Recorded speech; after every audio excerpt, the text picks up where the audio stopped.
Paris Olympics is here and we are so much excited. Bonjour amis, bienvenue sur mon podcast. Hello friends, welcome to my podcast Cross on Conversations. आज हमारे साथ है India के सबसे special athlete जिनका कोई introduction ही नहीं चाहिए, बट मैं अपने भैया को थोड़ा इंट्रोड्यूस करने में बुरा नहीं मानता. Please welcome the Olympic champion, the world champion, the Commonwealth Games champion, the Asian Games champion, the Asian champion, the Diamond League champion, the world junior record holder, my brother, Neeraj Chopra. Neeraj भैया, welcome to the podcast.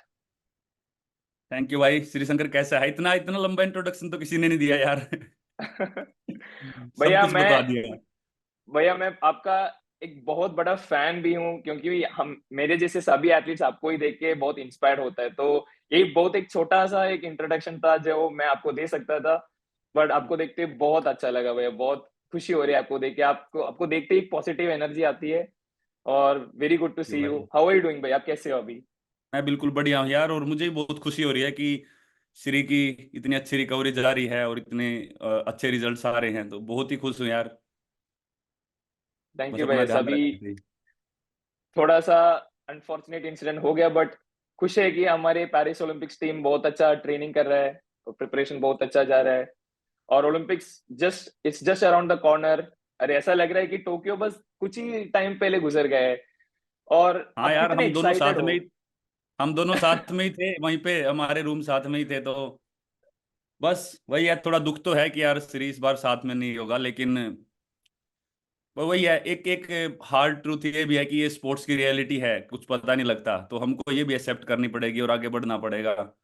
पर सबसे अच्छी बात यह है कि जो Shri mind set अभी लेके चल रहा है, तो वो बहुत मजा आ रहा है यार देख के. क्योंकि क्योंकि इतने इतने बड़ी इंजरी के बाद और एकदम ओलंपिक्स जैसी जो है वो आप उसके लिए टारगेट कर रहे हो और वो छूट जाए, और माइंड काफी वो हो जाता है. लेकिन मैंने जब भी तुझसे बात की आज तक, कभी भी ऐसा नहीं लगा कि डाउन है या फिर बहुत ज्यादा कुछ प्रॉब्लम है. तो वो बहुत अच्छी एक वो बहुत अच्छा माइंड सेट लग रहा है. बस इसी माइंड सेट के साथ चलना, आगे जो भी कंपटीशन आएंगे सभी में बहुत अच्छा करेगा. बिल्कुल भैया, बस 4 साल और वेट करना है. इस ओलंपिक्स के लिए बहुत टाइम वेट किया, अभी 4 साल और वेट करना है, तो वो हो जाएगा, बिल्कुल. ऐसे ही हो जाएगा. ओलंपिक्स भी है, उससे पहले वर्ल्ड चैंपियनशिप, सब सब कुछ आएगा. तो हमको स्टेप बाय स्टेप सबको लपेटते हुए चलना है. बिल्कुल भैया, होपफुली अगले सीजन तक सब कुछ बढ़िया हो जाएंगे और अगले सीजन से कॉम्पिटिशन्स वगैरह चालू कर देंगे. और पेरिस हम देखते रहेंगे आपको. और आपका एक्साइटमेंट लेवल कितना है भैया? अभी पेरिस आ रहा है, बस कुछ ही दिन रह गए हैं क्वालिफाइंग राउंड के लिए. कितना एक्साइटेड हो आप पेरिस के लिए? यार एक्साइटेड तो मतलब बहुत ज्यादा होता हूँ, बस रोकना पड़ता है खुद को एक्साइटेड होने से. क्योंकि अब पता ही है कि जब हम बहुत ज्यादा एक्साइटेड होते हैं तो हम ट्रेनिंग तो अच्छी कर लेते हैं, लेकिन सोने में प्रॉब्लम होती है. और नींद बहुत जरूरी है. तो इस टाइम पे एक्साइटमेंट मैं सिर्फ ट्रेनिंग में रखता हूँ कि हाँ बहुत एक्साइटेड हूँ, लेकिन रूम पे आने पे मैं कोशिश करता हूँ कि जितना शांत हो सके उतना रहे, ताकि भाई अपना अच्छे से सो पाए. क्योंकि एक्साइटमेंट तो अब जितने दिन कम होते रहेंगे उतनी बढ़ती जाएगी, और हम ओलंपिक विलेज में जाएंगे तो और ज़्यादा हो जाएगी. तो अभी थोड़ा सा कोशिश करता हूँ कि थोड़ा कम रखे. अभी कल ही की बात है, कल मैंने अपना शाम का सेशन थोड़ा लेट तक कर लिया, हमारी वेट ट्रेनिंग थी.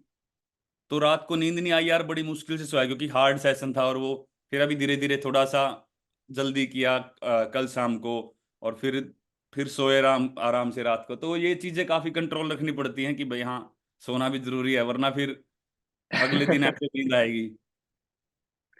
बिल्कुल भाई, आपने अभी एक्साइटमेंट की बात कही ना भैया, मुझे अभी भी याद है टोक्यो के जाने के पहले आप, ईशान सर और क्लॉस सर ने आपने इंस्टाग्राम में एक फोटो डाला था तीनों के, जब आप स्वीडन से टोक्यो जा रहे थे, going for my first Olympic games with a bag full of excitement बोल के. अभी बिल्कुल. कुछ ही दिन में आप अपने सेकंड ओलंपिक गेम्स के लिए जा रहे हो, बट इस बार एक्सपेक्टेशन के हिसाब से थोड़ा सा डिफरेंट होगा, जैसे आप पहले टोक्यो के लिए जा रहे थे. क्योंकि हम सबको पता है, लाइक मैं सभी सभी लोगों से यही बोलता हूँ, ओलंपिक्स में एथलेटिक्स में गोल्ड जीतना फीफा वर्ल्ड कप जीतने के बराबर है. क्योंकि एथलेटिक्स हम सब जानते हैं कितना टफ इवेंट है, और कितना, और वो भी जैवलिन थ्रो जैसे इवेंट में अगर हम गोल्ड जीता है तो ऐसे सोचो हमने, इंडिया ने फीफा वर्ल्ड कप जीता है. आप ये एक्सपेक्टेशन के प्रेशर, लाइक बहुत सारे लोग आपसे पूछते हैं, लाइक आपसे गोल्ड की उम्मीद है, आपने आपके कंसिस्टेंसी से आपको हम सबको खराब कर रखा है, क्योंकि आप जब भी आप फील्ड में आते हो हमको गोल्ड ही चाहिए और हमको 90 मीटर ही चाहिए। मैं एक एथलीट हूँ तो मैं समझता हूँ, बट जब मैं फैंस के मोड में शिफ्ट हो जाता हूँ तो मैं सोचता हूँ, हाँ, हमको 90 मीटर चाहिए और हमको गोल्ड चाहिए। आपने आपका कंसिस्टेंसी से हम सबको खराब करके रखा है। और आप ये एक्सपेक्टेशन के प्रेशर को कैसे डील करते हो? बिल्कुल यार श्री, देखो ये सबसे पहली बात तो देखो, बिल्कुल फुटबॉल और एथलेटिक्स एक ऐसे स्पोर्ट हैं जो वर्ल्ड वाइड पूरे वर्ल्ड में खेले जाते हैं। मतलब हर एक कंट्री से कोई ना कोई टीम मिलेगी या कोई एथलीट मिलेगा। तो एथलेटिक्स ट्रैक एंड फील्ड में इसलिए बहुत ज़्यादा कंपटीशन है। और इंडिया में धीरे धीरे अभी एथलेटिक्स बढ़ रहा है। बिल्कुल हमारे पास पहले मिल्खा सिंह जी थे, पीटी उषा मैम थे, और भी काफ़ी अच्छे एथलीट्स रहे हैं। लेकिन अभी धीरे धीरे हम देखेंगे कि वो पहले अपने टाइम पे एक दो एथलीट्स होते थे। अभी क्या है कि अभी वर्ल्ड लेवल के एक साथ काफ़ी एथलीट्स आगे चल रहे हैं। तो अभी धीरे धीरे लोग और ज़्यादा फॉलो कर रहे हैं और उनको पता लग रहा है कि हाँ, ट्रैक एंड फील्ड में इतना कंपटीशन है। पर स्टिल काफ़ी कुछ बाकी है और ज़्यादा लोगों को स्पोर्ट्स के बारे में जानना बाकी है। उनको पता लगेगा कितनी परफॉर्मेंस होती है। श्री इतना जंप करता है तो वो वर्ल्ड क्लास है, भले ही आप उस टाइम पे मेडल ना जीतो, या मेडल जीत भी गए तो इतने जंप के साथ जीते हो। तो वो चीजें जो डीप चीजें हैं, जो वो जब पता लगेंगी लोगों को। जैसे अब मेरे बारे में 90 मीटर का है, मैं भी चाहता हूँ 90 मीटर लगे। लेकिन मैं बार बार बोलता हूँ कि अगर मैं इतने अच्छे एथलीट्स के साथ वहां पे अपनी कंसिस्टेंसी मेंटेन कर सकता हूँ बड़े कंपटीशन में, और वहां पे अगर गोल्ड जीत लिया है, तो वो 90 मीटर से भी ऊपर वाली बात हो जाती है। क्योंकि 90 मीटर लगाने वाले वहां पे एथलीट्स काफी हैं। लेकिन उस दिन उस प्रेशर में उस दिन कौन कर पाता है, तो वो मेरे लिए बहुत बड़ी बात है। दूसरी बात, बिल्कुल फर्स्ट ओलंपिक्स था पिछली बार, और बिल्कुल बहुत ज्यादा एक्साइटमेंट थी, लोगों की उम्मीदें थी, लेकिन इतनी ज्यादा नहीं थी जितनी अब हैं। और मेरे पास भी एक डिफेंड करने के लिए टाइटल होगा इस बार, तो वो एक एक्स्ट्रा, आप प्रेशर मान लो या होप मान लो, वो एक एक्स्ट्रा क्रिएट कर देता है माइंड के ऊपर भी। बिल्कुल। और मतलब बॉडी को ही पता होता है कि हाँ, जा रहे हैं इस बार अपना टाइटल डिफेंड करना है, तो वो बहुत बड़ी चीज हो जाती है ओलंपिक जैसी जगह पे टाइटल डिफेंड करना। तो मैं अपनी तरफ से भाई श्री जितना भी हो सकता है अपनी तरफ से बेस्ट कोशिश कर रहा हूँ, क्योंकि हमारे हाथ में वही है। हमारे हाथ में सिर्फ मेहनत है, आगे रिजल्ट क्या आना है और उस दिन क्या रहेगा, उस दिन तो उसी दिन पता लगेगा। पर जो फिलहाल अभी चल रहा है, मुझे भी काफी थोड़ी थोड़ी प्रॉब्लम होती रहती है। मुझे मेरे अडक्टर में, ग्रोइन में काफी बीच बीच में प्रॉब्लम हो जाती है, क्योंकि ये पुरानी इंजरी है। और ये टाइम ऐसा है कि इस पे इसका सिर्फ मैं ध्यान रख सकता हूँ, इसका कुछ बहुत ज्यादा बड़ा ट्रीटमेंट करवा नहीं सकता।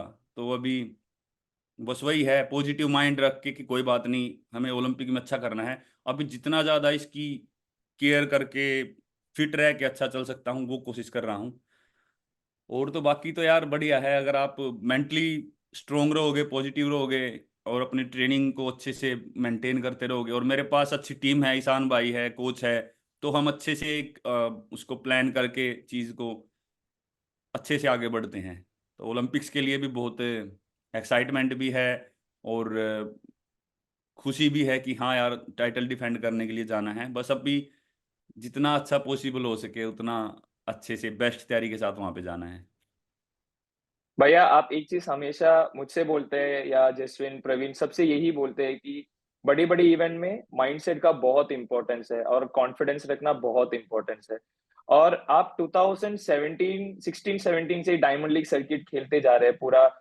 जैसे आप जब पहले आप थ्रो करने शुरू किए थे, like in diamond league circuits में, तो जर्मनी के top throwers like Thomas roller अपने पीक में था, योनास स्वेटर अपने पीक में था, और हॉफमैन अपने पीक में था। तो उनके साथ खेल खेल के आपका एक मेंटल, जो आपके एक मेंटली आपने स्ट्रांग बना है, उसके बारे में थोड़ा बता सकते हो? और अभी आप आपके करियर के पीक में हो, तो आप वर्ल्ड के नंबर 1 जैवलिन थ्रोअर हो। तो वो टाइम जब आप 2017 जूनियर कैटेगरी से पहले बार सीनियर आया, और ये जर्मनी के जैवलिन टाइटन के साथ आपके जो मुकाबला हो गया और अब उनको बीट किया, और वो मेंटल ट्रेनिंग, और अभी के आपके जो कॉन्फिडेंस है, उसके बारे में थोड़ा बता सकते हो आप? सबसे पहले तो श्री भाई एक बात बताऊंगा कि जब हम कहीं खेलने जाते हैं, ये पिछले क्वेश्चन का भी आंसर है, एक्सपेक्टेशंस के बारे में जो हमारी बात हुई थी। लोग एक्सपेक्ट करेंगे, लेकिन हमारे ऊपर है वो कि हम अपने ऊपर कितना प्रेशर लेके आएंगे। हम लोगों की एक्सपेक्टेशन बिल्कुल आएगी, लेकिन हमको, हम्म। हमारे ऊपर एक चीज है कि हम उसको बैलेंस कर सकते हैं। हम कोशिश कर सकते हैं कि हम अपने आप को काम रखें, और जो हमारी ट्रेनिंग है वो प्रोसेस हमारे हाथ में है, हम वो उसको बहुत अच्छे से चलाते रहें। पहली बात तो वो है कि लोग आपके ऊपर प्रेशर क्रिएट नहीं करते, हम खुद उनको जितना ले सकते हैं उतना लेते हैं, बहुत ज्यादा लेते हैं और बहुत ज्यादा प्रेशर क्रिएट कर लेते हैं। तो वो उतना ही रखो जितना संभाला जा सके। और दूसरी बात, डायमंड लीग की मैं बात बताऊंगा।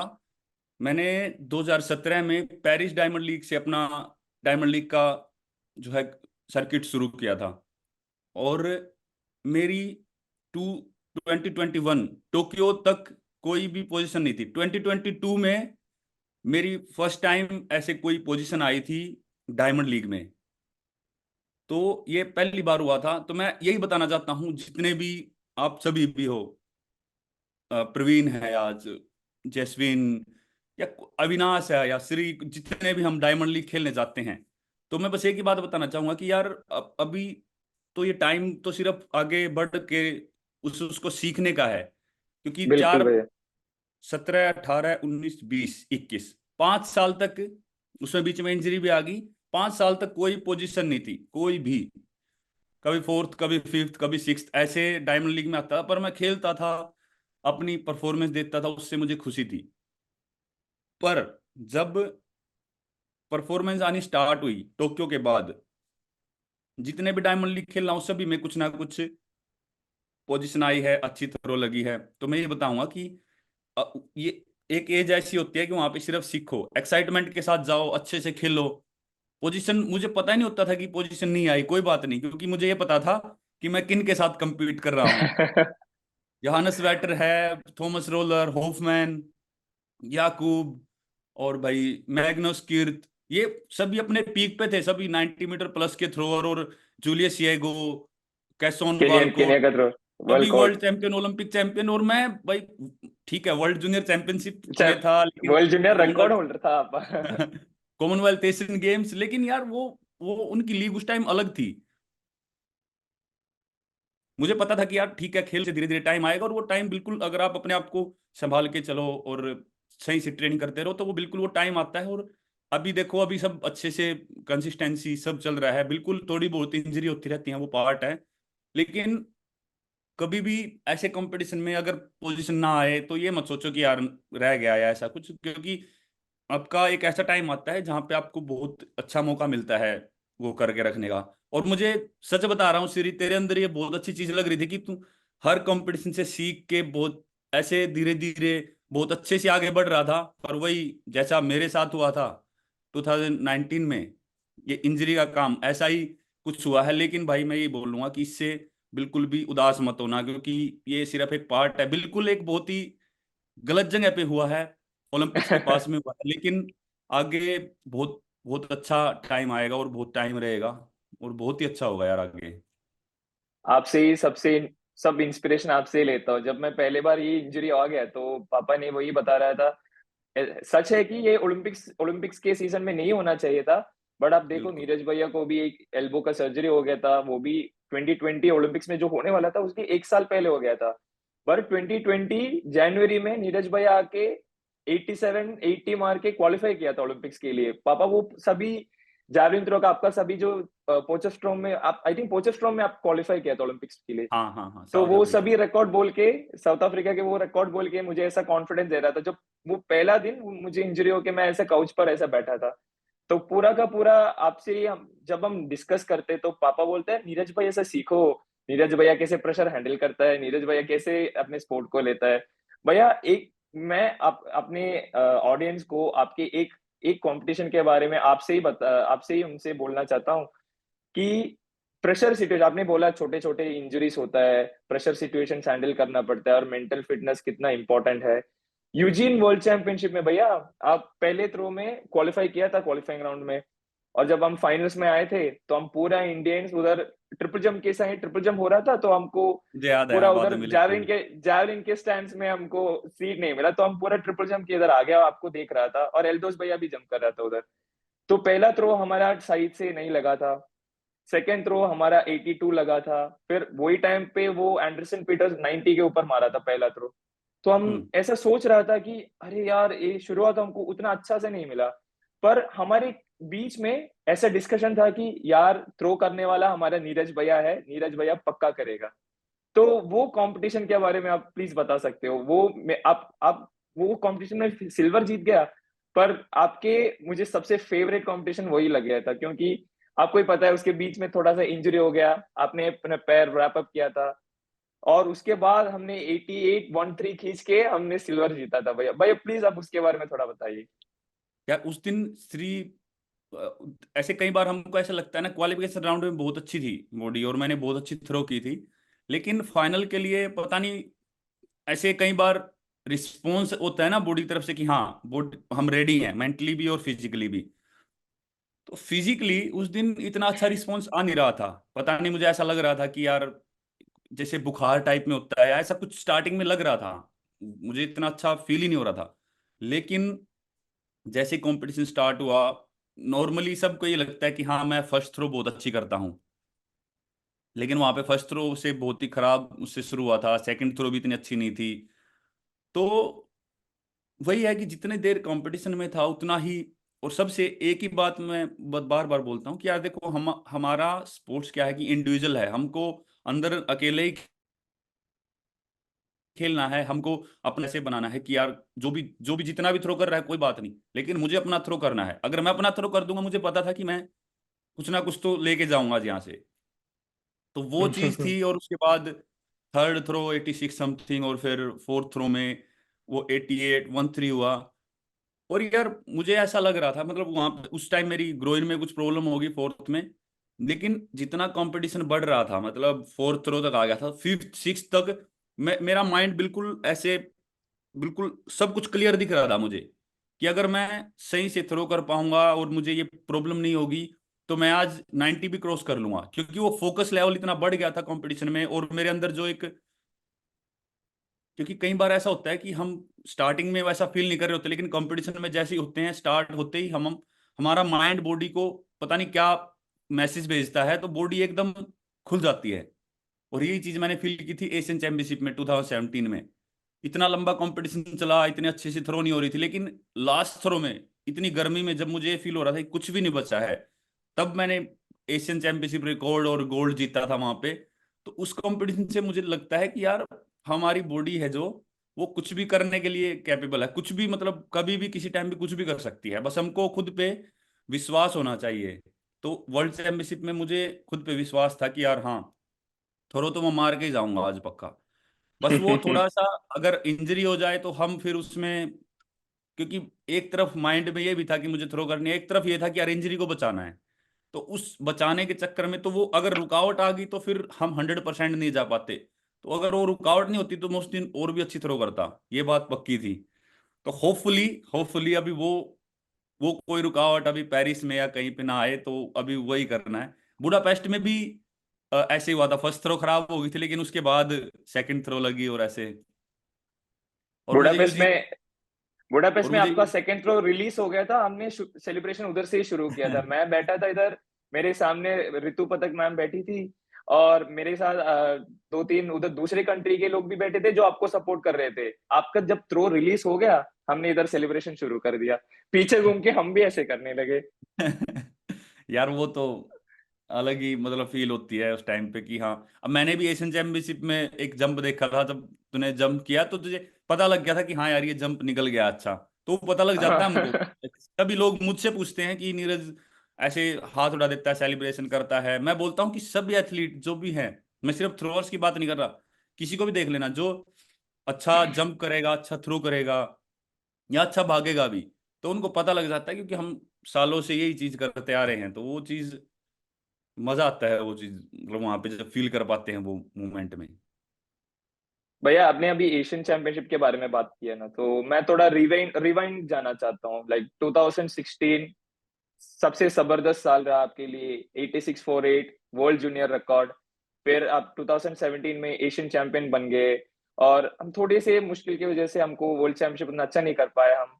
2018 वापस सबसे बढ़िया ईयर रहा, कॉमनवेल्थ गेम्स जीता आपने, एशियन गेम्स जीता, और उस टाइम आप बहुत अग्रेसिव थ्रो कर रहे थे, मतलब जैसे आपके थ्रो देख रहे थे, आप अप्रोच में बहुत फास्ट थे, आपका थ्रो बहुत मतलब ऐसा अग्रेसिव था कि फॉलो ऑन आप ऐसे, एशियन गेम्स में एक थ्रो 8806 का थ्रो था 2018 जकार्ता में, तो आप थ्रो करके मतलब ऐसे समरसॉल्ट जैसा कर रहे थे, उतना हम्म। अग्रेसिव था।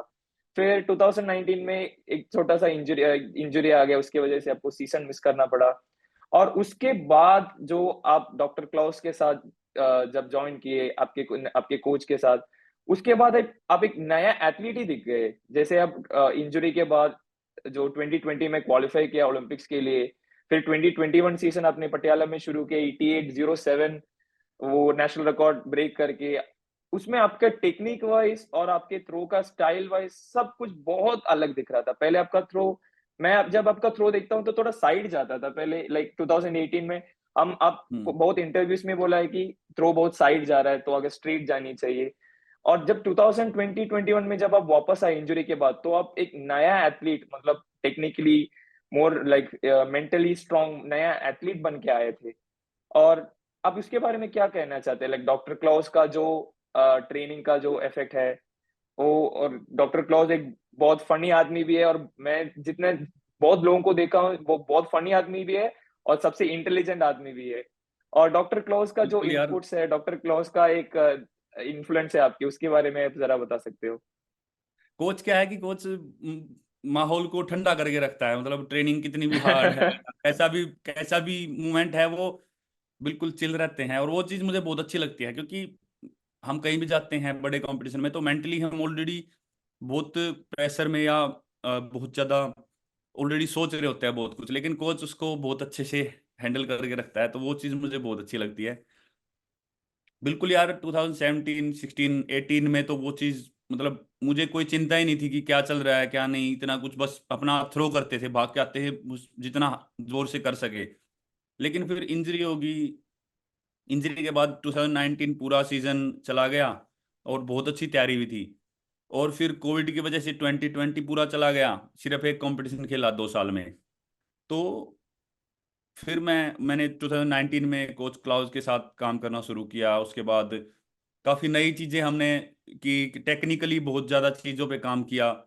तो काफ़ी चीज़ें थी जो काफ़ी हमको टाइम मिला अपना टेक्निक पे और बॉडी पे काम करने का। माइंड तो वैसे ही इंजरी से वापस आने पे बहुत ज़्यादा मैं बहुत केयर करने लग गया था। पहले मैं बिल्कुल नहीं सोचता था, पहले मुझे पेन भी है कंपटीशन में, मैं और जोर से मुझे मारना है, वैसे सोचता था। लेकिन अभी जब भी मुझे ऐसा फील होता है तो मैं, फॉर एग्जांपल अगर मैं फेडरेशन कप में था अभी, तो मुझे लगा कि यार शायद से आज इतना फायदा है नहीं बॉडी का जोर लगाने का, या फिर बिना बात कुछ प्रॉब्लम हो जाएगी, तो मैंने वहीं पे छोड़ दिया। भले ही मैंने 82 मीटर कर रखा था, लेकिन वहीं पे मैंने कंपटीशन को छोड़ दिया कि नहीं, अभी थोड़ा रुकते हैं, पेरिस ओलंपिक्स इस बार सबसे ज्यादा मेन है। फिर बीच में मुझे लगा बिल्कुल कि भैया। यार शायद ओस्ट्रावा के लिए मैं इतना प्रिपेयर नहीं हूँ, यहाँ पे रेडी नहीं हूँ। अगर मैं वहां पे जाता, compete करता, स्टेडियम के अंदर होता, तो फिर एफर्ट लगाया ही जाता है, क्योंकि इतने अच्छे एथलीट्स वहां पे थे, तो उनके साथ compete कर रहे हैं तो एफर्ट लग जाता है। तो फिर उस टाइम पे वो डिसीजन लिया कि यार शायद से यहाँ पे छोड़ना चाहिए। तो वो चीज़ थी। और बाकी तो ट्रेनिंग यार कोच के साथ बहुत अच्छी होती है, और वैसे भी बहुत मजाक करता रहता है कोच, तो वो चीज़ जरूरी है मुझे लगता है, क्योंकि ऑलरेडी आप अपने माइंड में तो बहुत ज्यादा सोचते हो ही कि यार हाँ ये कैसे होगा, इस कंपटीशन में कैसे करना है, या क्या रहेगा रिजल्ट। लेकिन कोच अगर वहां पे थोड़ा मजाक कर ले तो वो चीजें थोड़ी हल्की हो जाती हैं। तो वो बहुत अच्छा रहा ट्रेनिंग कोच के साथ, और ईशान भाई हैं साथ में, तो वो एक टीम, जो टीम बनती है वो टीम बहुत अच्छी बन गई है। तो वो मैं अपने आप को बहुत खुशनसीब मानता हूँ कि हाँ मुझे ऐसी टीम मिली है और हमारा एक अच्छा बॉन्ड बन गया है। तो वो चीज़ बहुत जरूरी है स्पोर्ट्स में, वो एक फैमिली की तरह आपकी टीम होनी चाहिए।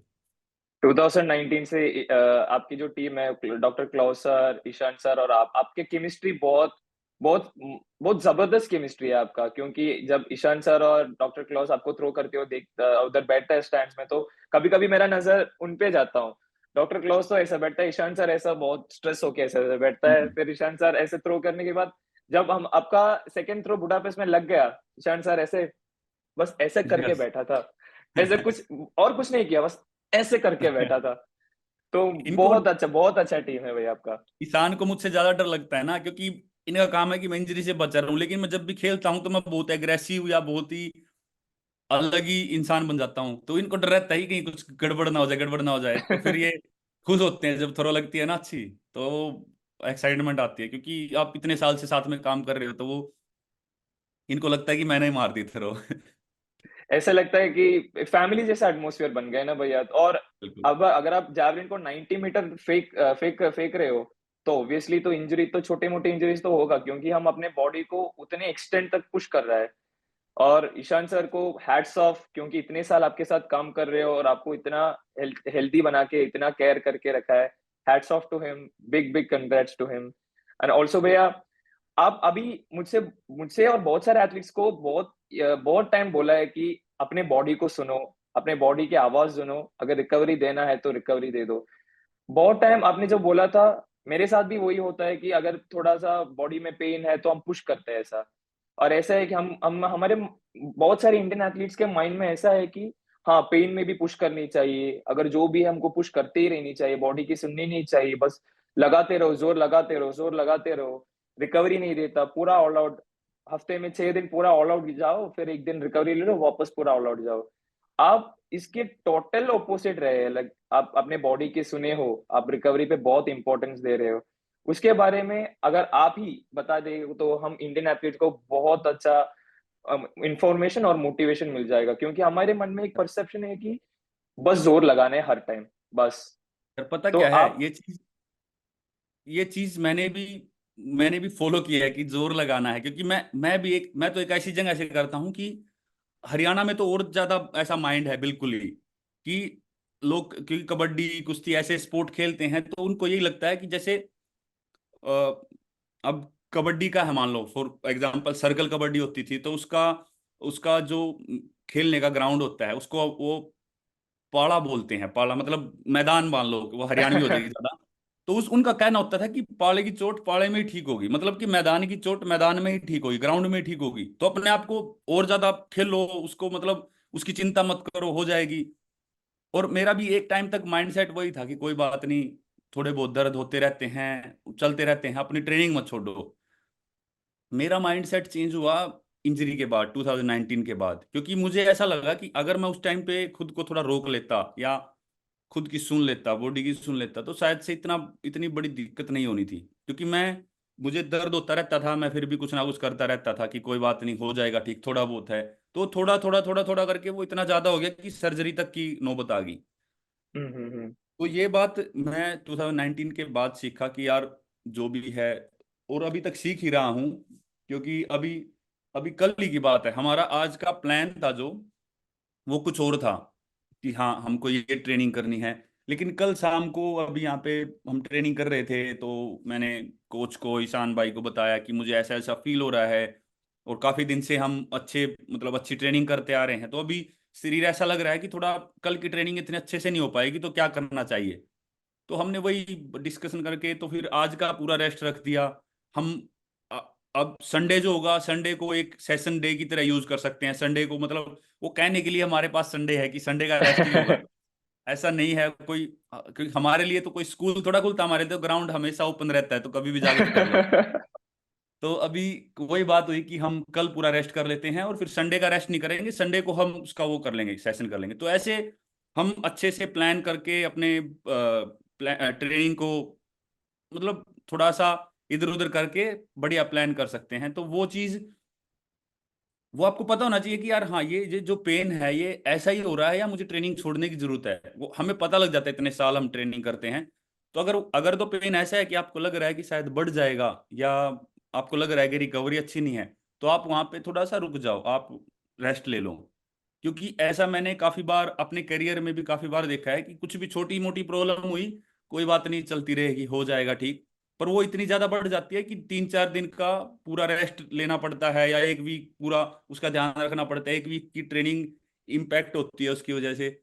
और फिर हम एक वीक पीछे चले जाते हैं। तो अगर हम उसी दिन उसको पहचान लें कि हाँ यार थोड़ी प्रॉब्लम है, और उस दिन थोड़ा रेस्ट ले लें, एक सेशन थोड़ा सा उसको आराम दे दें, तो क्या पता अगले सेशन तक वो सब ठीक रहे और सब कुछ ऐसे ही चलता रहे। तो ये बहुत मुश्किल है, लेकिन मुझे लगता है कि टाइम के साथ साथ, वो बोलते हैं ना, ठोक बादाम से ज्यादा ठोकर खाते हैं जब अकल आती है। तो तो वो ठोकर खा खा के धीरे धीरे वो पता लगा कि नहीं यार, ये अभी ऐसा करना चाहिए शायद। सुपर भैया सुपर। मुझे वो बादाम केक से बहुत अच्छा लगा। नहीं बिल्कुल यार, ये बादाम तो कहने में है, लेकिन अगर हम, और एक चीज और है कि जब हम दूसरों के मुंह से सुनते हैं तो शायद से वो चीज इतना असर नहीं करती, लेकिन जब हम खुद वहां पे होते हैं और खुद सीखते हैं, मतलब खुद खुद हमको प्रॉब्लम होती है, तो तब हम ज्यादा सीखते हैं। तो हम भी काफी पहले बोलते थे कि नहीं यार, ऐसे थोड़ा सा सुनना चाहिए बॉडी का, लेकिन नहीं कोई बात नहीं, क्योंकि वो एज ऐसी होती है। लेकिन धीरे धीरे जैसे आप और ज्यादा आगे बढ़ते रहते हो, तो आपको पता लगता है कि नहीं यार, ये जरूरी है, रिकवरी बिल्कुल जरूरी बिल्कुल है। भाई। अभी मुझे भी समझ में आने लगा है रिकवरी का इम्पोर्टेंस क्या है, बॉडी को सुनना चाहिए। अभी मेरा करियर का अगला इनिंग्स को मैं बॉडी को सुनते ही जाऊंगा। अपने फिजियो से बोला है हम बहुत सेंसिबल इनिंग्स खेलेंगे विराट कोहली जैसा, ऐसे बोल हम्म। चुके हैं हमने ऑलरेडी भैया। और अभी आपसे थोड़ा टेक्निकली जावलिन के बारे में जानना चाहता हूँ। अगर एक एथलीट प्रॉपर एक आइडियल जावलिन थ्रोअर बनना है तो उसका की इंग्रेडिएंट्स क्या है, मतलब जो एक एक परफेक्ट जावलिन थ्रोअर के लिए आपको मतलब हमको पता है लाइक स्पीड चाहिए, स्ट्रेंथ चाहिए, उसके बारे में थोड़ा आप बता सकते हो लाइक की ingredients to becoming a great javelin thrower. यार परफेक्ट तो बनना है, मतलब सबसे पहले तो पता नहीं, यान ज़ेलेज़नी को हम परफेक्ट मानते, लेकिन वो खुद ये बोलता था कि यार मैं परफेक्ट नहीं था, शायद मैं और अच्छी थ्रो कर सकता था। तो परफेक्ट तो कभी मतलब रह ही जाता है कि अभी बन ही नहीं पाते, कुछ ना कुछ कमी रह ही जाती है, खुद को लगती है कि यार ये हो जाता, काश ये हो जाता।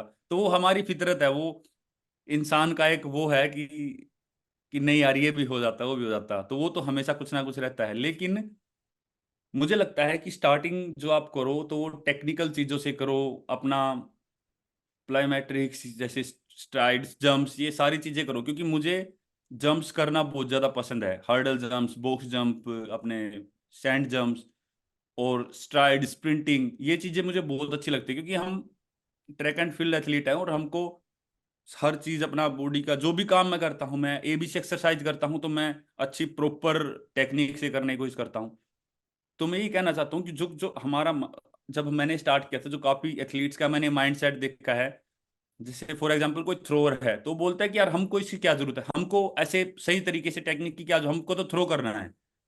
तो ऐसा नहीं है, हमको हम एक एथलेटिक्स के, मतलब हमारा जो कोच, मेरा कोच था गैरी कैलवर्ट, जब 2016 में मैंने वर्ल्ड जूनियर रिकॉर्ड किया था उस टाइम पे, तो वो हाँ बोलता था कि वी आर एथलीट्स, हमको सब कुछ परफेक्ट करना है, जो भी हम कर रहे हैं, वेट लिफ्टिंग कर रहे हैं या जो भी कर रहे हैं, उसमें कोशिश करो कि बेस्ट टेक्निक से करो, तो उसको हमको दोगुना फायदा मिलेगा। तो वही चीज बिल्कुल है भाई। कि जब जब जो कोई स्टार्ट कर रहा है, अच्छी टेक्निक के साथ स्टार्ट करो, क्योंकि टेक्निक अगर आपकी स्टार्टिंग से अच्छी होगी, स्ट्रेंथ है या बाकी चीजें हैं, वो आपको इम्प्रूवमेंट मिलती रहेगी टाइम के साथ, आपकी एज बढ़ती रहेगी तो आपको इम्प्रूवमेंट मिलती रहेगी। लेकिन टेक्निक ऐसे ऐसी चीज है, एक बार आपने खराब कर ली, उसको सुधारने में बहुत टाइम लग जाता है। छोटी छोटी प्रॉब्लम्स आपको सुधारने में कई साल लग जाएंगे, और क्या बताओ वो उतनी बेटर हो भी पाए नहीं।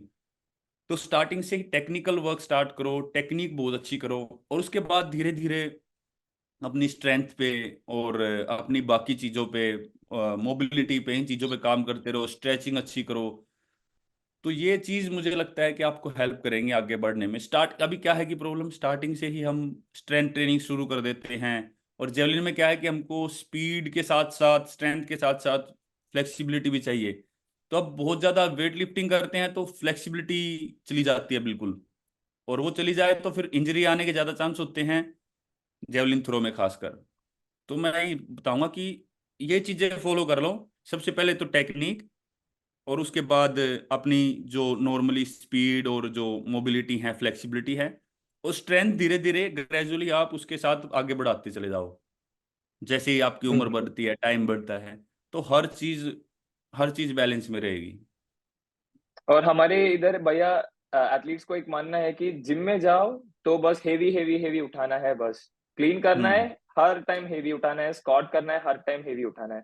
पर एक बार मैंने डॉक्टर क्लॉस से बात किया, डॉक्टर क्लॉस ने मुझे बताया कि बस हमको ऐसा नहीं है कि हर टाइम हेवी लिफ्ट करना है, क्योंकि यार वो हेवी हमको फास्ट में भी लिफ्ट करना है। हमको पावर चाहिए, ज्यादा स्ट्रेंथ के बदले हमको ज्यादा पावर चाहिए। जब हम वेट को फास्ट लिफ्ट करते हो, वो बिल्कुल। पावर में कन्वर्ट होता है। तो वो पावर के एस्पेक्ट आप जरा बता सकते हो? क्योंकि मैंने आपको मैगलिंगन में भी आपको ट्रेन करते देखा था। आप बहुत फास्ट लिफ्ट कर रहे थे, बहुत फास्ट लिफ्ट कर रहे थे। ऐसे फास्ट मतलब हमको नजर में पकड़ नहीं पाएंगे, ऐसा आप क्लीन्स और लाइक ओवरहेड प्रेस ऐसा कर रहे थे आप, पुल ओवर्स। तो यार उसमें मुझे लगता है कि अभी कोच का भी यही मानना है और मैं भी सोचता हूँ कि देखो जेवलिन है 800 ग्राम का होता है, 800 ग्राम इतना बहुत, जैसे नॉर्मली लोग सोचते हैं कि बहुत भारी होता है जेवलिन, लेकिन जब भी उनको देते हैं तो बोलते हैं बस इतना ही है, क्योंकि वो हल्का लगता है देखने में और फील करने में। लेकिन वही है कि हमारा इम्प्लीमेंट इतना हैवी नहीं है। शॉर्ट पुट को तो बिल्कुल यार उनको बहुत ज्यादा वेट उठाने की जरूरत है, उनको फास्ट भी उठाना है और बहुत ज्यादा भी उठाना है। हमारा क्या है कि हमको अपने आप को फास्ट भी रखना है, और अगर हम वेट ट्रेनिंग कर रहे हैं तो वो बिल्कुल हमको जितना भी वेट उठा रहे हैं मैटर नहीं करता कि हमको 140 या 150 किलो की स्नैच लगानी है। हम 100 की भी लगा रहे हैं तो कोशिश करनी है कि वो वेट हम फास्ट पुल करें, ताकि वो जेवलिन में हम अपनी जो पावर है या स्पीड है उसको कन्वर्ट कर सकें। तो वही कोशिश रहती है, कोच का भी वही मानना है कि फास्ट करो जो भी करो। तो वो चीज़ है जो मुझे लगता है कि बहुत ज़्यादा जरूरी है। वो बहुत इंपॉर्टेंट है भैया। अभी एक एक दिन डॉक्टर क्लॉस ने लॉज़ान डायमंड लीग के बाद मुझे इतना अच्छा फिजिक्स क्लास दे दिया, मैं ऐसे बैठ के मुझे लगा कि मैं अपने प्रोफेसर को सुन रहा हूँ। पूरा हम्म। डाइनिंग टेबल में बैठ के मुझे ऐसे समझा रहा था, लाइक रेस कार का, ट्रैक्टर का पूरा एग्जाम्पल देके मजा आ गया, एकदम मजा आ गया उनके यार इनके पास बातें पता है सुन के। कितना एक्सपीरियंस है, इनके पास इतना एक्सपीरियंस है, जो अभी एथलीट्स हैं और उनके कोच हैं, ये जो डॉक्टर क्लाउस है वो एथलीट्स के कोच रह चुके हैं। मतलब 50 55 ईयर्स 60 ईयर्स का इनके पास एक्सपीरियंस है। तो वो जो इनको आज के टाइम को देख के और 60 55 साल पीछे जाके वो इनको सब इन्होंने देख लिया है, तो वो उस तरीके की बातें बताते हैं। इनको पुराने बिल्कुल। एथलीट्स क्या करते थे वो ही पता है, और अभी क्या चल रहा है वो भी पता है, तो वो सब अच्छा लगता है सुनने में। I think doctor Klaus Vetter के कोच बने हैं ना भैया? हाँ, उनके कोच के कोच थे वो। बढ़िया बढ़िया बढ़िया। भैया थोड़ा सा ऑफ ट्रैक भी जाना चाहता हूँ, लाइक ट्रैक के बाहर, गेम के बाहर। आप एक बहुत फैमिली बॉन्ड पर्सन हो, मतलब आप, मैं भी सुना हूँ कि आपको फैमिली से बहुत क्लोज हो, और आपके कंपटीशन के टाइम आपके फैमिली मेंबर्स देखने आते हो, mummy papa, Surendra uncle, beam uncle. तो आपके फैमिली आपको कितना इन्फ्लुएंस किया है आपके जर्नी में? यार बिल्कुल, फैमिली फैमिली से ही सब कुछ स्टार्ट होता है। ऐसे मुझे पता है कि जैसे तेरे साथ हमेशा अंकल ट्रैवल करते हैं, तो मुझे बहुत अच्छा लगता है कि वो मैंने अंकल को भी देखा है, जैसे तूने स्पेशल मेरी टीम में ही देखा है ईशान भाई को, इनको। लेकिन अंकल क्या है कि फादर होने के साथ साथ कोच भी हैं, और वो इतने अच्छे से, मतलब वो मुझे लगता है कि जैसा तुझे फील होता है तुझसे ज्यादा अंकल फील करते हैं कोई भी चीज को, क्योंकि वो बहुत अपनी स्ट्रेस लाइफ, लेता है। हाँ वो अपनी लाइफ ऐसे जीते हैं। तो बिल्कुल फैमिली तो यार ऐसी, ऐसा वो है कि फैमिली से ही सब कुछ स्टार्ट होता है। तो अब मैंने जब स्टार्ट किया था तो शुरू में फैमिली ने ही साथ दिया कि हाँ चलो जाना है आगे, और ऐसा स्पोर्ट ऐसा था कि हाँ बिल्कुल स्टार्टिंग में पहले फैमिली को नहीं पता, लेकिन अंकल सुरेंद्र को यही था कि हाँ स्पोर्ट्स में ही जाना है। तो ऐसे धीरे से स्टार्ट हुआ, और मुझे पहले स्टार्टिंग में बहुत ही ऐसे अजीब फील होता है जब फैमिली से कोई बोलता था कि हमको गेम देखने आना है। तो मैं बोलता था कि यार आप जब भी आओ तो मुझे मत बताना, आप कहीं ऐसे आराम से इधर उधर बैठ के देख लेना, मुझे नहीं दिखने चाहिए, क्योंकि मुझे थोड़ा अजीब सा फील होता था, क्योंकि मैं इतना एग्रेसिव होकर खेलता हूँ, और मुझे अगर कोई फैमिली मेंबर दिख जाएगा तो मुझे पता था कि यार मुझे थोड़ा अजीब लगेगा। लेकिन अभी धीरे धीरे जैसे टाइम बदला, और मैं अभी अभी तो अंकल बुडापेस्ट में आए और ज्यूरिक में थे, तो अभी काफी कंपटीशन में दोहा में फैमिली मेंबर आए, तो अभी सभी को मैं कोशिश करता हूँ कि वो देखने आए। तो उनका तो यार सबसे पहले फैमिली ही होती है जो साथ हमारा देती है, और सबसे जो बड़ी बात है हमारी एक जॉइंट फैमिली है। और मुझे मतलब ऐसे मैं हमेशा कोशिश करता हूँ कि हाँ फैमिली में कैसा चल रहा है, सब ठीक है। तो वो जितना मैं कोशिश करता हूँ वो उतना ही बोलते हैं कि यार तुझे यहाँ की सोचने की जरूरत नहीं है, तो बस अपना गेम कर, यहाँ पे हम संभाल लेंगे। तो वो जो एक फैमिली का इतनी इतनी बात होती है कहने की, वो सपोर्ट होता है, तो वो बहुत बड़ा होता है कि जो हमको चिंता करनी चाहिए घर की फैमिली की, तो वो हमारे ऊपर बिल्कुल वो प्रेशर आने नहीं देते हैं। हमको सिर्फ अपना जो काम है अपना गेम है उस पर फोकस करना है। तो वो जो फैमिली की तरफ से मुझे ऐसी सपोर्ट सपोर्ट मिलती है, तो वो बहुत ही बस वो उनका कोई मुकाबला नहीं है, तो यही चाहिए घर वालों की तरफ से। ग्रेट, सुपर भैया। मुझे भी बहुत अच्छे लगते हैं आपके फैमिली के साथ टाइम स्पेंड करने में, क्योंकि बुडापेस्ट में और ज्यूरिक में अंकल जी के साथ मैंने भी थोड़ा टाइम स्पेंड किया, बहुत अच्छा लगा उनके साथ टाइम स्पेंड करने में। थैंक यू भाई, बहुत नहीं, बहुत फैमिली से ही सब कुछ स्टार्ट होता है यार। पर एकदम सही है। वो अपना वो बता एक्सपीरियंस कुछ कि कैसे, क्योंकि लॉन्ग जंप की तो बात करें तो यार, जिस तरीके से खेलता है टेंटोग्लू का माइंडसेट मुझे बहुत पसंद है कि वो बिल्कुल, आपके मुझे मतलब लगता है कि आपका और टेंटग्लू का एक ही सेम माइंडसेट है, क्योंकि लास्ट थ्रो में या लास्ट जंप में खींचना है, खींच लेंगे ऐसा। पता नहीं मतलब यार वो बहुत ही एक अच्छा मतलब ऐसे हर टाइटल उसके पास हो गया ना शायद, European championship, world championship, Olympics. और अभी मतलब जंप इतना यूरोपियन चैंपियनशिप में कितना अच्छा जंप लगाया लास्ट में, मतलब बिल्कुल आगे। और ये तो ये काफी यार क्या मतलब ऐसे उसके साथ compete करना, क्योंकि हम बाहर से देखते हैं, चाहे चलो जेवलिन की बात चल रही है, लेकिन लॉन्ग जंप में जब उसके साथ compete कर रहा हो तो वो कैसा माइंड सेट लगता है कि क्या उसके माइंड में चल रहा होता है, या क्या चीज है जो उसको पुश करती है। और मुझे पता है कि टेंटोग्लू अच्छा फ्रेंड भी है, तो बात होती होंगी, तो क्या मतलब ऐसी लगी चीज उसमें कि यार हाँ ये चीज बहुत ग्रेट है। मुझे मुझे लगता है भैया टेंटोग्लू और आपकी जर्नी एकदम सेम है। वर्ल्ड जूनियर से शुरू किया, फिर आप एक ही साथ ओलंपिक्स जीत गए, अगले साल आपका भी सिल्वर हो गया, टेंटोग्लू का भी सिल्वर हो गया, फिर आपका अच्छा। गोल्ड आ गया, टेंटोग्लू का भी गोल्ड आ गया बुडापेस्ट में। तो मुझे एकदम सिमिलर जैसा लगता है आपका। और जैसे टेंटोग्लू ग्रीस में है, आप इंडिया में ही हो, आप इंडिया के सबसे चार्मिंग सुपरस्टार हो, लोग आपको बहुत पसंद करते हैं, उसको भी लोग उधर बहुत पसंद करते हैं। मैं एक बार टेंटोग्लू को भी बोला है, लाइक हमारे जैसे तू ग्रीस में है वैसे हमारा नीरज भैया इंडिया में भी है, लाइक सभी लोग उनको पसंद करते हैं। नहीं, बहुत अच्छा यार, काफी अच्छा एथलीट लगता है मुझे, मतलब माइंड सेट उसका, और काफी फ्रेंडली भी है, तो वो बहुत अच्छी चीज है उसमें। एकदम एकदम आपकी जैसे, बहुत सिंपल है, बहुत हम्बल है, बहुत हमको बात करने तो एडवाइस भी देता है, बहुत अच्छा है। हम्म, बहुत तगड़ा बंदा है वो, बहुत साइलेंट भी है वो। बस भैया बोलना मैं चाहता। आपसे एक छोटी सी बात भी बोलना चाहता हूँ। टोक्यो के बाद बहुत कुछ चीज बदला है, लाइक आप ऐसे नहीं कि आप एक एथलीट, बस एक एथलीट ही हो, आप एक बहुत सारे ब्रांड्स के फेस हो, और आपको बहुत सारा एंडोर्समेंट रिलेटेड कमिटमेंट्स आते हैं। बहुत सारे टाइम शूटिंग उसमें होता है, और ब्रांड्स के कमिटमेंट्स के लिए जाता है। आप ट्रेनिंग कैसे मैनेज करते हो, क्योंकि एक प्रोफेशनल एथलीट के लाइफ में ये एंडोर्समेंट रिलेटेड कमिटमेंट्स होगा, ब्रांड्स के फेज होंगे, आपके साथ बहुत ज्यादा रिस्पॉन्सिबिलिटीज होंगे, और उसके साथ साथ हमको एलीट लेवल पे ट्रेनिंग भी करना है और कॉम्पीट भी करना है।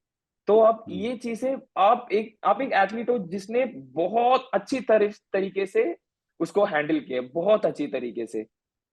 तो आप उसके बारे में आप कैसे मैनेज करते हो? कोई शूट होता है, यार फिर उसके बाद ट्रेनिंग होता है, रिकवरी, फिर कंपटीशन, उसके बारे में प्लीज बता सकते हो? सबसे पहले तो यार हमको एथलेटिक्स में वैसे ही मतलब ये चीजें बहुत कम होती थी। टोक्यो के बाद मुझे ऐसा मौका मिला, तो उस टाइम भी काफी लोगों को ऐसे लगा था कि यार ये तो अब इस चीज में घुस गया है, अब नहीं कर पाएगा। क्योंकि हमारे लोग बहुत अच्छा सपोर्ट करते हैं एकदम, और एकदम से फिर दूसरी तरफ भी चले जाते हैं कि यार ये क्या कर रहा है, अब ये इस चीज में चला जाएगा, अब नहीं कर पाएगा। लेकिन यार हमको पता है कि हमने 10-12 साल उस अपने स्पोर्ट्स को दिए, अपने गेम को दिए हैं, हमारे लिए उससे बड़ी कुछ नहीं है। मैंने एक चीज और बोली थी कि यार अगर मुझे लगा कि यार ये इस सब चीजों से स्पोर्ट्स पे इम्पैक्ट पड़ रहा है, तो ये नहीं करेंगे यार ये चीज, हमको फिर स्पोर्ट्स पे ही ध्यान देंगे। तो ऐसा कुछ नहीं है यार, हम हर चीज मेंटेन कर सकते हैं, क्योंकि सब एथलीट्स करते आए हैं। तो मुझे लगता है कि हाँ ये सब चीजें साइड में हैं, ये सब चीजें आप संभालो, लेकिन प्रायोरिटी रखो अपने स्पोर्ट को, अपनी ट्रेनिंग को।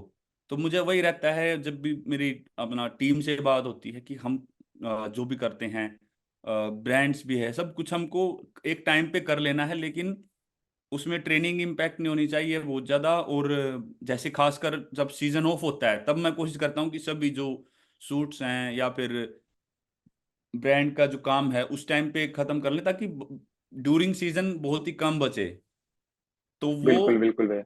मैं कोशिश करता हूँ कि हाँ। और मेरा ज़्यादातर जैसे हमारे कंपटीशन यूरोप में होते हैं तो बाहर ही रहते हैं, तो इंडिया में बार बार ट्रैवल कर नहीं सकते स्पेशल उसके लिए। तो ये चीज़ें इस तरीके से मेंटेन हो जाती हैं, क्योंकि दिमाग में इस टाइम पे तो पूरा हमारा फोकस उसी पे होता है कि हाँ हमको कंपटीशन खेलना है, वहाँ पे अच्छा करना है, और यही रहना चाहिए। क्योंकि एक एक दिन की ट्रेनिंग छूटनी भी इस टाइम पे बहुत ज़्यादा इम्पैक्ट डालती है हमारे प्रिपरेशन पे।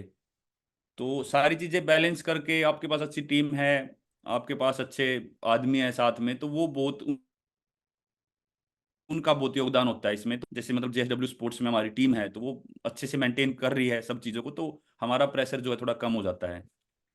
बिल्कुल बिल्कुल भैया, आप बहुत लकी हो कि जेएसडब्ल्यू जैसे एक सपोर्ट सिस्टम हम्म। शुरुआत से आपके साथ है, और काफी अच्छा मेंटेन हो रहा है भैया। क्योंकि बहुत सारे एथलीट्स को ऐसे एंडोर्समेंट मिलता है और ट्रेनिंग पे ध्यान नहीं दे पाते हैं, बट आपने टोक्यो के बाद आपके सबसे बेस्ट फिटनेस में रहे। क्योंकि बहुत सारे लोग ऐसे बोलने में आए कि अरे बहुत ऐड कर रहा है, आपको भी पता होगा।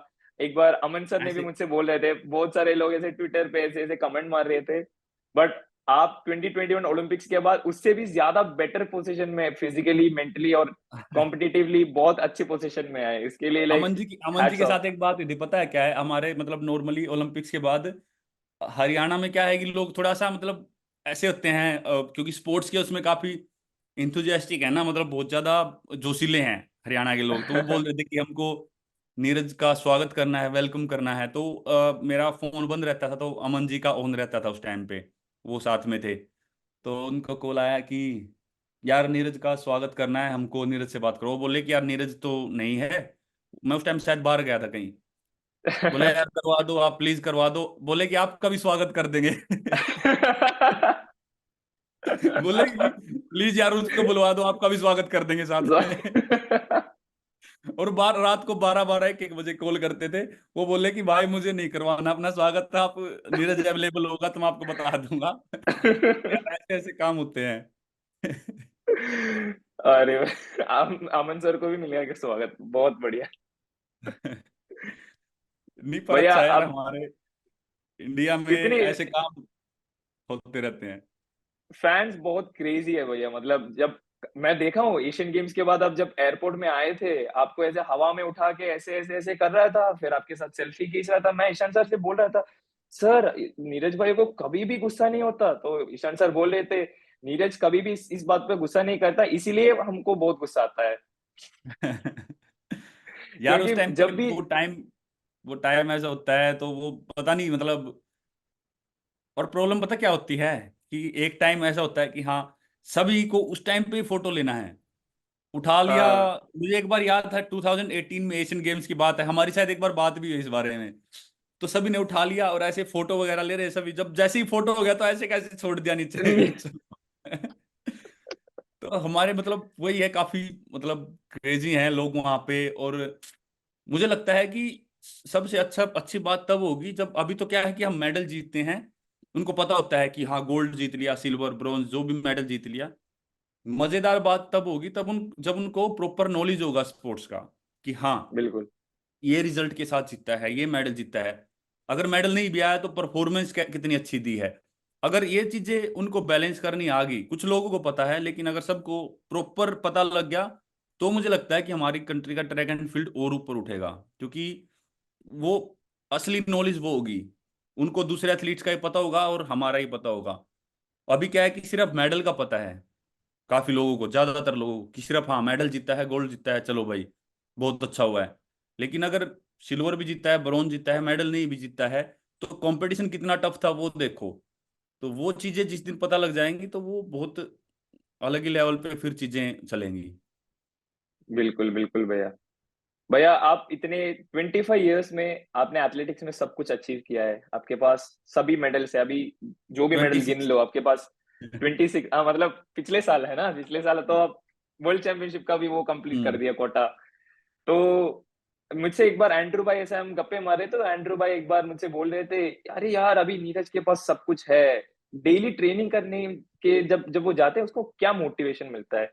मुझे क्लियरली पता था मतलब आप वो गोल्ड से या उसके आगे बहुत आगे सोचते हो, but what keeps you motivated भैया? मतलब आपके पास अभी मेडल्स है, अभी आप पेरिस के लिए जा रहे हैं, आप इतना फोकस रख रहे हैं, आपको कहाँ से आते इतने मोटिवेशन?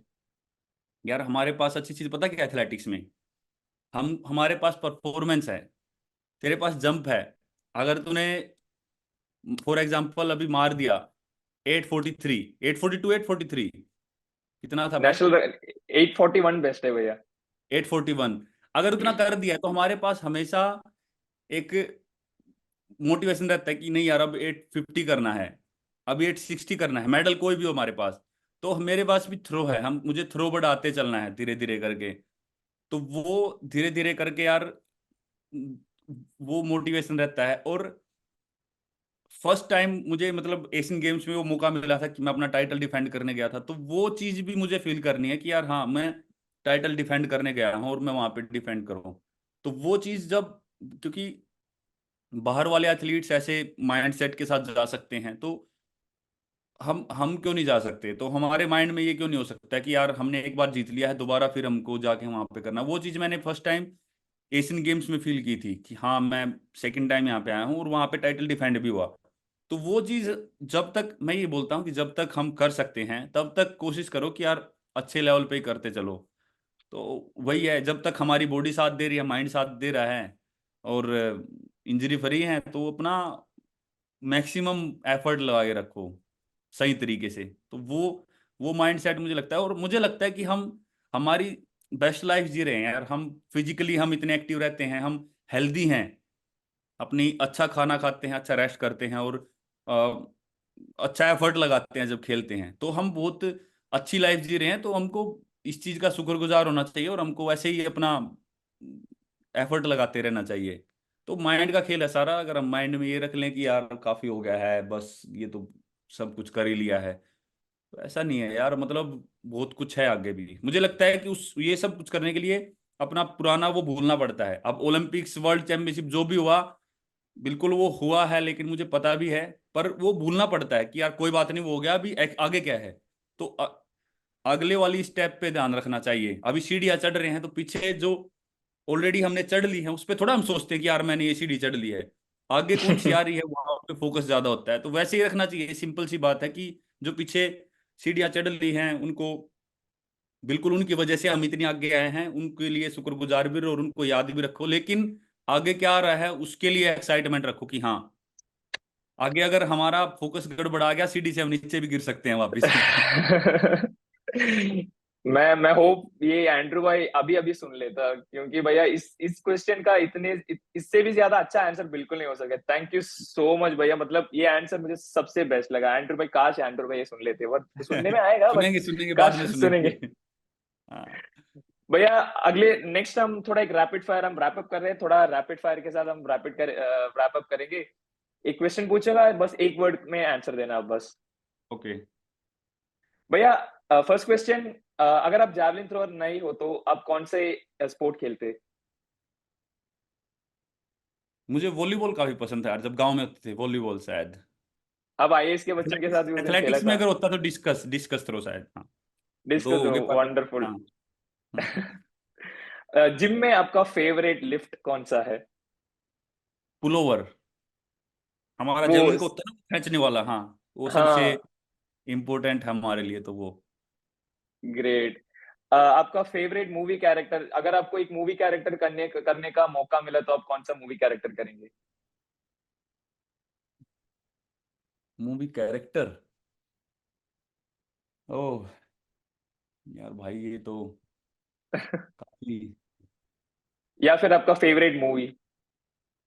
फेवरेट मूवी में तो यार मुझे मतलब अपनी भाग मिल्खा भाग काफी पसंद है। और अगर एक की बात करें तो यार मैंने पता है ये क्वेश्चन ऐसे होते हैं रैपिड फायर, एक तो मुझे बिल्कुल पसंद नहीं है। काफी मुश्किल होते हैं। यार मैंने सोचना वो पड़ता है देखी थी, बहुत। फॉरेस्ट फॉरेस्ट गंप देखी थी, वो बहुत अच्छी लगी थी। वो बहुत ही सिंपल आदमी होता है और अपना जो भी काम मिलता है उसको बहुत अच्छे तरीके से, बहुत अच्छे लेवल पे करता है। फॉरेस्ट गंप अगर मैं मूवी के बोले तो वो बोलना चाहूंगा। लेकिन यार मुझे कैरेक्टर का कौन सा करूंगा वो मुझे कुछ कंफर्म नहीं हो रहा है। कोई कोई बात नहीं भैया। आपका फेवरेट वेकेशन स्पॉट? यार मुझे स्विट्जरलैंड में गया हूं तो वो बहुत ज्यादा पसंद है। अगर इंडिया से बाहर की बात करें तो इंडिया में तो सभी तरह का मौसम हमेशा रहता ही है, पर इंडिया के बाहर मुझे स्विट्जरलैंड बहुत अच्छा लगा। Great great. आपका अब तक का आपका सबसे फेवरेट कंपटीशन कौन सा रहा है? ओ, फेवरेट कंपटीशन भाई, जहाँ खेल मतलब के आपको लगा कि मजा आ गया, ऐसा ऐसा फीलिंग? ऐसी फीलिंग यार मुझे सही मतलब अगर देखो मेडल्स की बात करें तो ओलंपिक्स या वर्ल्ड चैंपियनशिप ये तो रहे ही हैं बहुत ऊपर। लेकिन जो मुझे ऐसा फील हुआ था कि यार मतलब शरीर टूट गया बिल्कुल, और गोल्ड भी जीत लिया। तो वो एशियन चैंपियनशिप थी जो भुवनेश्वर में थी, अपने इंडिया वाले हाँ थे सभी वहां पे, इतना इतनी भीड़ थी, इतने लोग आए थे, और मैं इतनी अच्छी थ्रो नहीं कर पा रहा था, लेकिन बिल्कुल लास्ट में जाके मीट रिकॉर्ड के साथ गोल्ड जीत लिया था। तो वहां पे तो एशियन चैंपियनशिप में ऐसा लगा था कि वो बिल्कुल यूनिक था कंपटीशन, वो बिल्कुल सभी से अलग था। बढ़िया, सुपर भैया। और एक लास्ट क्वेश्चन, आप इंडियन फैंस के लिए एक मैसेज, या आप क्या बताना चाहते हैं उनको? मैं उनको बोलना चाहता हूँ कि thank you so much support करने के लिए हमेशा। और वही जैसी हमारी बात चल रही थी कि प्रॉपर स्पोर्ट्स को बहुत अच्छे से और गहराई से समझो, और बिल्कुल सपोर्ट तो करते ही हैं जब जीतते हैं, लेकिन जब मेन प्रॉब्लम होती है कि जब हमारे यहाँ पे जब कोई एथलीट नहीं अच्छा कर पाता है, तो उस टाइम उसको मेंटली सबसे ज़्यादा जरूरत होती है। तो उस टाइम पे उसको सपोर्ट करो साथ में मिलके। तो वो टाइम बहुत ही एथलीट के लिए डाउन टाइम होता है, तो उस टाइम पे अगर सपोर्ट करोगे तो फिर वो बहुत अच्छा रहेगा। और बाकी तो वही है कि उनके लिए मैसेज यही है कि अपने आप को ही फिट रखो, क्योंकि अगर आप स्पोर्ट्स फैन हो तो अपने आप को ही फिट रखो, तभी तभी एक मजा आएगा। और अपना वही है, हमारा इंडिया मतलब जितना हेल्दी रहे फिट रहे उतना अच्छा है, उतना ही हमारा स्पोर्ट्स आगे बढ़ेगा, कंट्री आगे बढ़ेगी। फिटनेस तो सभी के लिए जरूरी है। तो अपने आप को ही फिट रखो बस, अपने आप खुश रहो, अपने जो काम है उनको अच्छे से करो, वही चीज है बस। सुपर सुपर सुपर भैया। थैंक यू सो मच भैया, आपसे बात करके इतना अच्छा लगा, मैं बोल ही नहीं सकता हूँ, बहुत अच्छा लगा आपसे बात करने करने पर। और टोक्यो ओलंपिक्स के बाद अभिनव सर ने आपको एक टोक्यो दिया था, और हम चाहते हैं कि पेरिस के बाद टोक्यो को एक छोटा भाई पेरिस ही मिल जाए। हम पूरा थैंक यू इंडियन भाई ऐसे ही पूरी। गुजारिश करता हूँ, पूरे इंडिया की दुआएं आप पे। We are all cheering for you, we all want you to win the most coveted medal. हम सबका प्रार्थना रहेंगे। कल मैं अपने मम्मी पापा से भी बोल रहा था, तो उन्होंने भी बोला है कि प्लीज नीरज से हमारे हाय बोलना, और बोलना कि हमारा पूरा प्रेयर्स उनके साथ है। थैंक यू तो भाई, पूरा थैंक यू सो मच बस पूरी बहुत बस ही। बस आपके फ्रेंड्स और फैमिली नहीं, मतलब पूरा पूरा इंडियंस का प्रेयर है आपके साथ। और हम बस यही चाहते हैं कि उधर जैसे टोक्यो में थे वैसे ही पेरिस में रहेंगे, और टोक्यो के एक छोटा भाई भी मिलेंगे पेरिस। इतने इतने बस लोगों की हम प्रे वही होगी चाहते तो वैसे ही सब कुछ अच्छा रहेगा। इंडिया में इतने लोग हैं तो उनकी प्रे होगी तो वैसे ही ऊपर वाला तो फिर वैसे ही सुन ही लेता है। तो हैं। Great great. ठीक है, सब अच्छा रहेगा। पूरी मेहनत कर रखी है, सब बढ़िया रहेगा। और बस अपना ध्यान रख श्री यार। चलो कोई नहीं, बिल्कुल पेरिस में भैया। नहीं, आगे साथ में होंगे, और बहुत अच्छा रहेगा आगे पक्का। ये जो हमारी बात हुई थी ना, ये जो टाइम होगा, ये देखना, ये ना केवल स्पोर्ट्स लाइफ के लिए, नॉर्मल लाइफ के लिए बहुत अच्छा रहेगा, क्योंकि मेंटली जो चेंजेस आएंगे इस बार, तो वो बहुत ही अमेजिंग होंगे तेरी लाइफ में। तो वो चीज पक्का फील होगी, देखना पक्का। बिल्कुल भैया, बिल्कुल बहुत कुछ सीखने को मिल रहा है ये फेज पे, और बहुत अच्छी चीजें भी हो रहा है ये फेज पे। तो हाँ, हो जाएगा भैया। एलए सबसे 2028 अच्छी का चीज मुझे लग इंतजार रही है कर कि रहा हूँ। तेरा माइंड सेट है वो बहुत ही अच्छा हो रहा है, और वो बिल्कुल भी लड़खड़ा नहीं रहा। तो वो मुझे सबसे अच्छी चीज लग रही है, और यही चीज है जो बहुत आगे लेके जाएगी। थैंक यू भैया, थैंक यू सो मच, आपके बहुत टाइम ले लिया, थैंक यू सो मच भैया। नहीं यार, मुझे बात तो करने पता ही में नहीं लगा, हमेशा मतलब बहुत इतना अच्छा लगता मुझे पता ही नहीं लगा। मुझे तो बहुत मजा आ रहा था बात करके, सही में ऐसा लग रहा था जैसे हम, क्योंकि नॉर्मली हमारी बात होती है थोड़ी बहुत होती है, लेकिन आज ऐसे इतने लंबे टाइम तक बात हो पाई, तो वो बहुत अच्छा लग रहा था सही में। बहुत अच्छा है भाई, बहुत अच्छा है। डॉक्टर क्लोज को और ईशान सर को भी हमारा नमस्ते बोलना, हाय बोलना। बिल्कुल भाई। और थैंक यू सो मच भैया।